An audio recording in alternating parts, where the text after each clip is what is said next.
guys, what is up? The King of Lightning. For those of you guys who are waiting for this video, it's out right now, today. Here it is. The Legend of Korra season finale review, episodes 11 and 12, alright? Now, season 1 finale.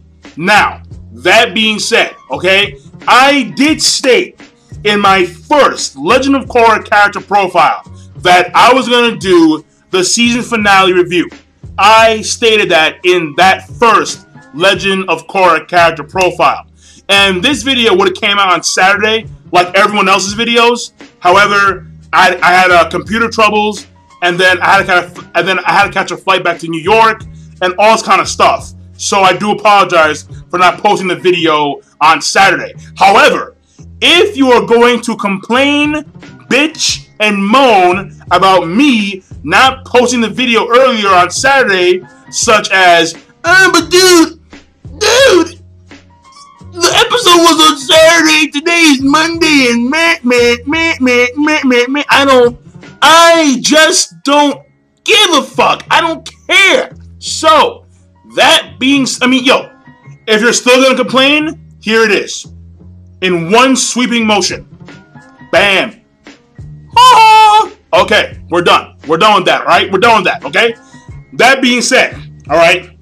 And if you're still complaining, get the dick out of your ass, alright? Now, what I will say is that this season finale of Legend of Korra, props to the bloodbenders, plops, props,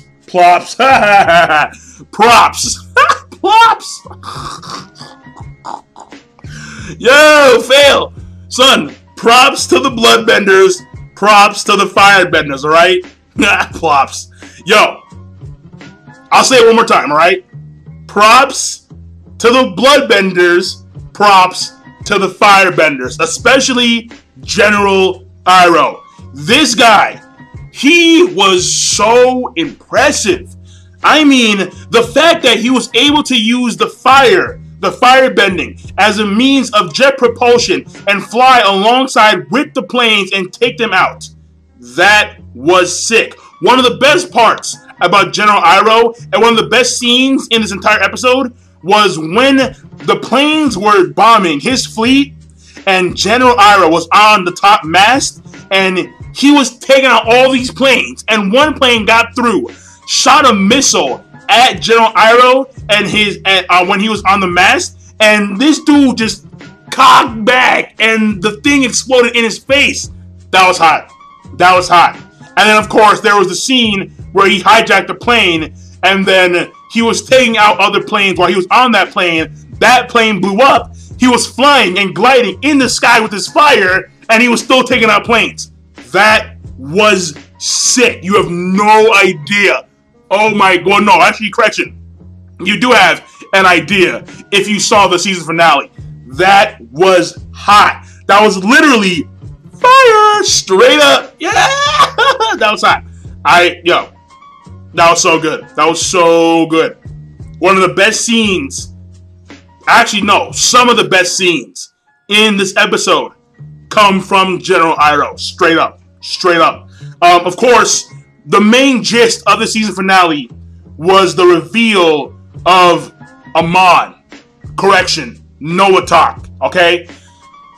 You see, I did see a video that was made by another person named Manga Min, and he says that Amon/Noah talk was downgraded. And I agree. I agree, alright? And my thing was, here's the way I picture things when it came to Amon and Korra and the series in general.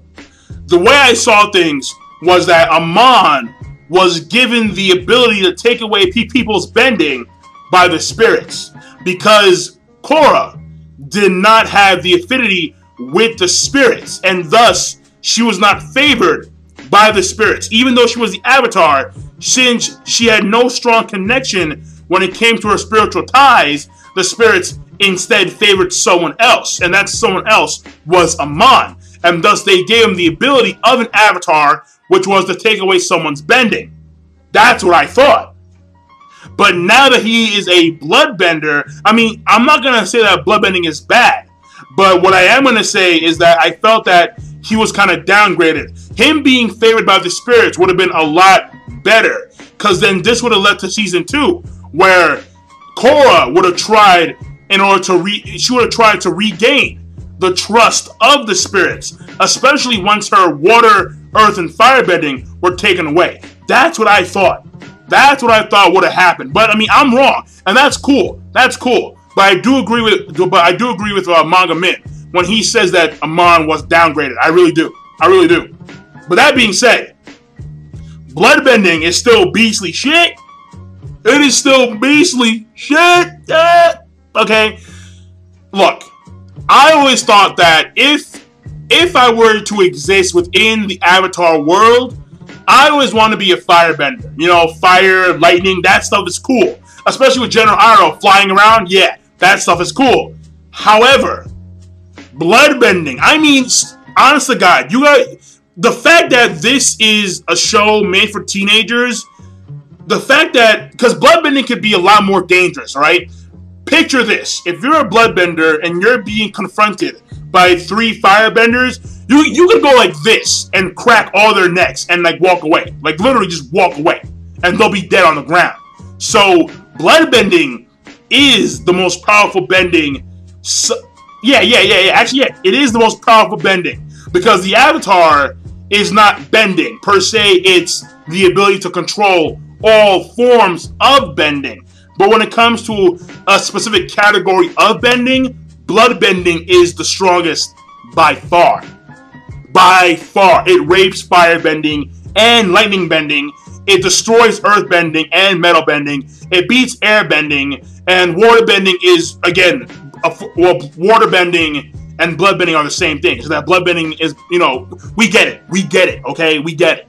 I'm just saying that the waterbenders, because bloodbending exists, it puts them on this fucking pedestal. It puts waterbenders on this freaking pedestal where they could reach these. Like, imagine if every waterbender knew bloodbending. It wouldn't be the Fire Nation controlling all the world back in the day.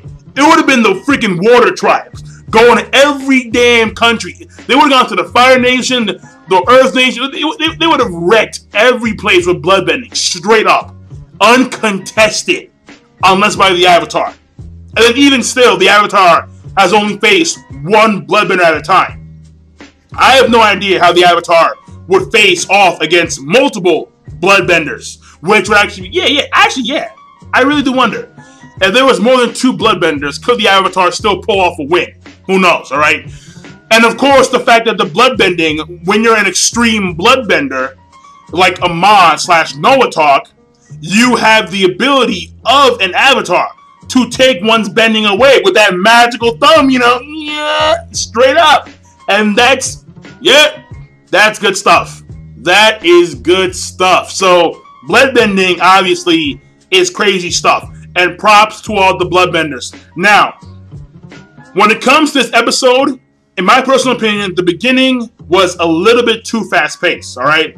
Now, one of the things that I assumed was that General Iroh was going to be incorporated later on, or midway, in the finale. Not at the beginning.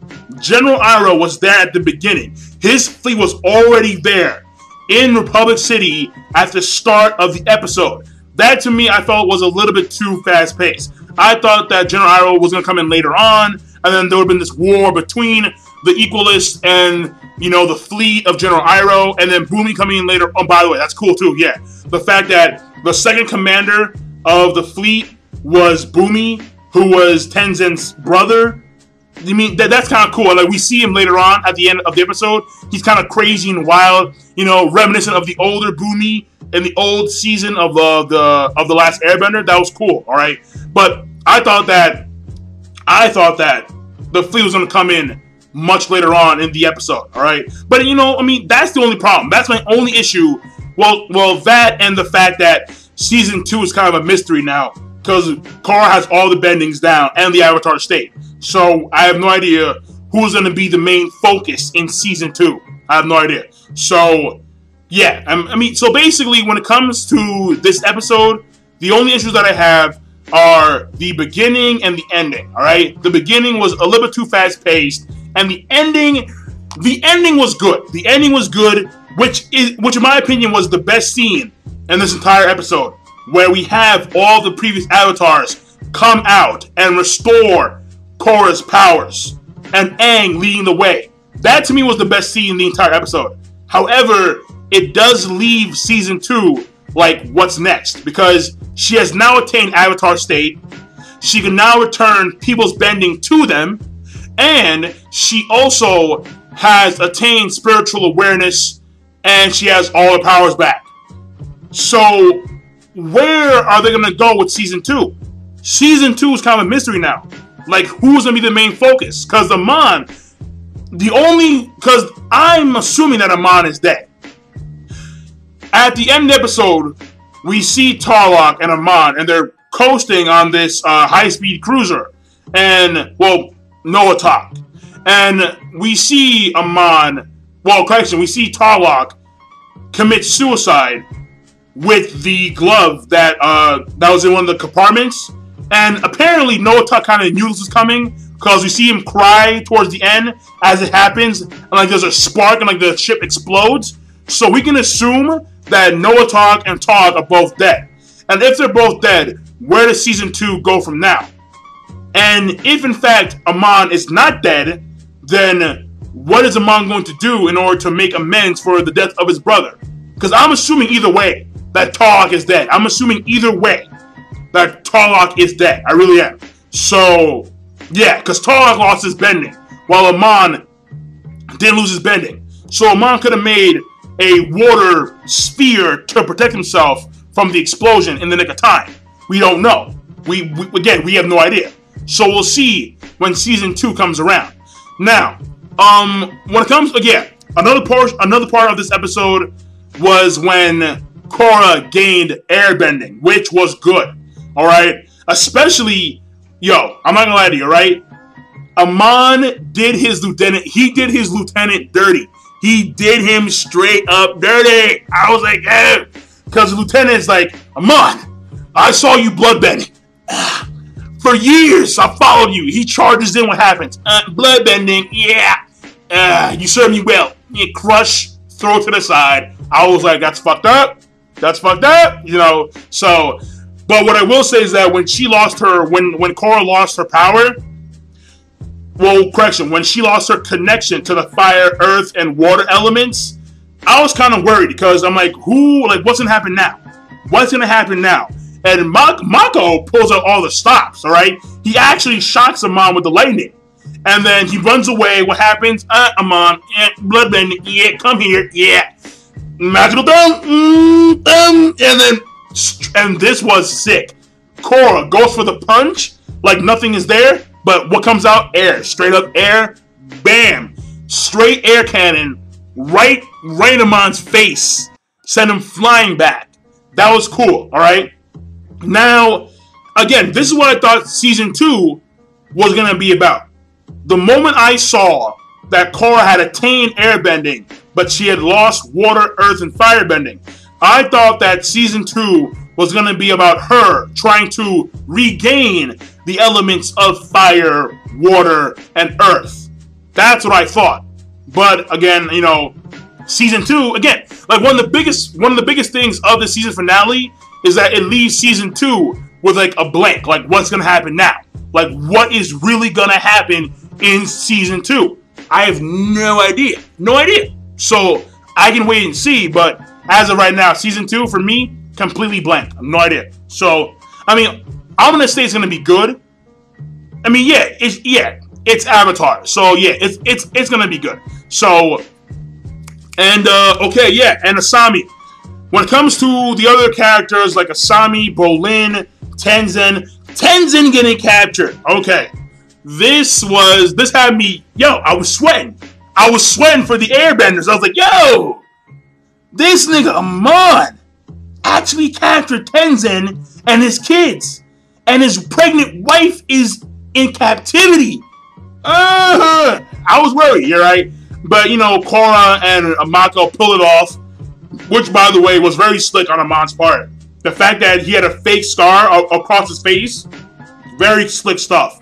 In case of someone actually wanted to have his identity revealed, if in fact he was telling the truth, bam, scar across his face. This is what a firebender did to me.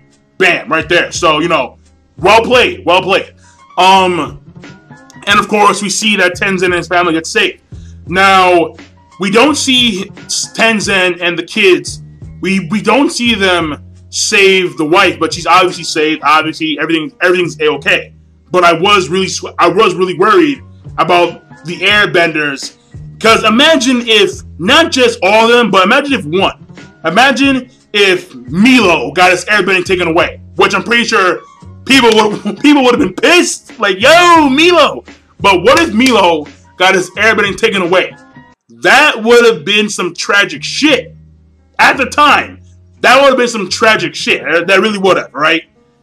And of course, there is the scene with Asami and Bolin tag teaming together to take out Asami's father, which was, I mean, honestly, he deserved it. He deserved it, right? If you sympathize with this guy, okay, fine, that's you. I don't like him. To me, a little bit too much of a dick. He was smart, kind of, you know, but he was like revenge hungry. He wanted to kill the guy. Well, yeah, actually, yeah, he kind of wanted to kill every bender. Well, not kill, but he wanted to like remove bending from the world permanently, which was never going to happen in the first place, because you have to remember that even though Amon was taking out benders in the Republic City, there were still other nations: the Fire Nation, the Southern Water Tribes, the Earth City. I forgot what it's called. I forgot what it's called. But there are other benders out there. If necessary, benders will team up together and they will swarm Republic City and take Amon out. So his plans were never going to work out. Never going to work out. Never. No way. No way. So he deserved that. Getting that, what's it called? I forgot what it's called, but he kind of got like shocked with like that weird contraption. So yeah, what's going to happen to him? Well, he's going to go to jail. And then in season 2, I kind of see Asami. Yeah, I can see Asami taking over his role as the CEO of the company of Future Industries. I can see that happening. Yeah, I can really see that happening. Especially if Mako is not going to be there for her. She has to support herself in some way, shape, and form. And, you know, so Asami can do that. She can do that. So that's what I'm thinking. And I don't know where Mako and Bolin go from here, because Mako and Bolin have all been about the games, the tournaments for the bending competition, and I don't know if that's still going to go on later on. I mean, it may go on like after a few years. So actually, what may happen in next season is a time skip. You may see like maybe 2 or 3 years of time skip of like the city, like of the Republic City, like repairing itself, and then we see like, and then maybe we may see like Avatar Korra a few years older. You know, like a new threat comes. You know, I'm just saying that I'm not too sure as to where season 2 is gonna go. I have no idea. So, but that being said, and that's that's pretty much it for this season finale. Yeah, it is. But again, it was good. Overall, it was very good. It's just that, you know, the thing with the season 2 and the pacing being a little bit off or a little bit too fast at the beginning, those are my own issues. But that being said, this is the King of Lightning. Be sure to rate, comment, subscribe, and I'll see you guys later. Peace. Have a nice day.